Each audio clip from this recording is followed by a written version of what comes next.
Hello, अस्सलाम वालेकुम everyone and very good morning to you all. जैसे कि मैंने पहले बताया था कि हम अपना नया सेगमेंट स्टार्ट करने जा रहे हैं, तो उसका फर्स्ट वीडियो आज हम आपके बीच में लेके आए। तो मैंने जैसे बोला था कि जैसे कॉमन लाइफ के टॉपिक्स को हम लोग कवर करेंगे, तो फर्स्ट चीज़ है दांतों में कीड़े लगना, डेंटल केरीज, जो कि बहुत ज़्यादा कॉमन है हम लोगों के बीच में। हर एक इंसान के माइंड में डाउट्स रहता है कि ये होता क्या है। ठीक, तो मैं आपको एक चीज़ बताऊँ, जो WHO है, वर्ल्ड हेल्थ ऑर्गेनाइजेशन, जो हेल्थ सेक्टर का सोवेरियन बॉडी है, उन लोगों का कहना है कि एवरी सिंगल इंडिविजुअल यानी 100% of the world population at some stage of their life, जीवन के किसी ना किसी हिस्से पे उनको डेंटल केरीज होता ही होता है। अब हम लोग जानने की कोशिश करेंगे डेंटल केरीज होता क्या है। हम लोगों के यहाँ पे बहुत ज़्यादा मिथ है कि दांतों में कीड़े लगना यानी दांत के अंदर कीड़े मकोड़े हो जाना।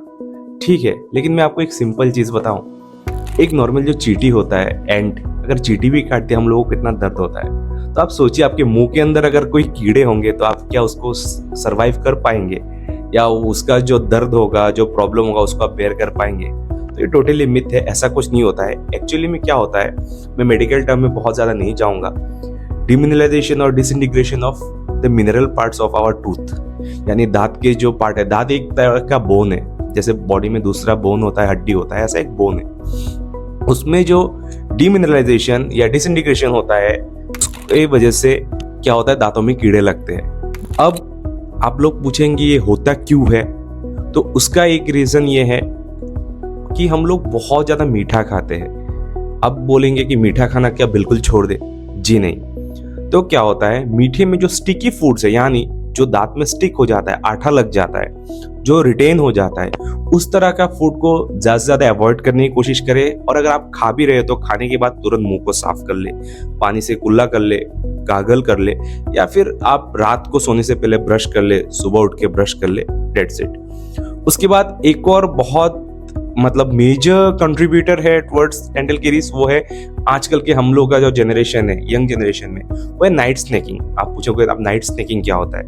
नाइट स्नैकिंग, रात भर हम लोग मोबाइल देखते हैं, रात भर कोई सीरीज देखते हैं, उसमें हम लोग क्या करते हैं, रात भर खाते रहते हैं, chips, chocolate, biscuits, we keep eating, हम लोग खाते रहते हैं, तो उसको बोलते हैं नाइट स्नैकिंग। नाइट स्नैकिंग की वजह से भी बहुत ज्यादा डेंटल केरीज कॉज होता है, क्योंकि हम लोग खाते हैं फिर ऐसे ही सो जाते हैं और वो हमारे दांतों में स्टिक होके रह जाता है, फिर केरीज कॉज करता है। अब पूछेंगे कि डेंटल केरीज दिखता कैसा है? Mostly 70 to 80% of the times क्या होता है, एक काला एक ब्लैक स्पॉट की तरह ही दिखता है, वो स्प्रेड होता है, बढ़ता है, बट ओकेशनली कभी कभी वो व्हाइट स्पॉट्स भी मुंह में दिख सकता है।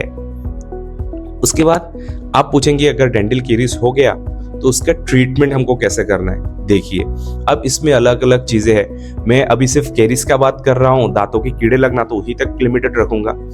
दांत में 3 लेयर्स होता है, हम लोगों को नॉर्मली नहीं दिखता है, लेकिन दांत 3 लेयर्स में डिवाइडेड है, इनामल, डेंटिन और पल्प। अगर आपका जो कीड़ा लगा है वो इनामल या डेंटिन में ही है, तो आप, जो हम लोग नॉर्मल लैंग्वेज में बोलते हैं, डेंटिस्ट्री में बोलते हैं डेंटल रेस्टोरेशंस, बट हम लोग बोलते हैं प्लास्टर करना, फिलअप करना, वो करके आप दांत को बचा सकते हैं। लेकिन if you have delayed it और ये जाके आपके पल्प तक यानी नर्व और ब्लड वेसल तक पहुंच गया, तब जाके आपको रूट कैनाल ट्रीटमेंट करना है। वो हम किसी दिन कुछ दूसरे सेगमेंट में रूट कैनाल के बारे में बात करेंगे। So I hope that you have liked this video of ours and stay tuned with us. We'll bring many more videos to you. Assalamu alaikum.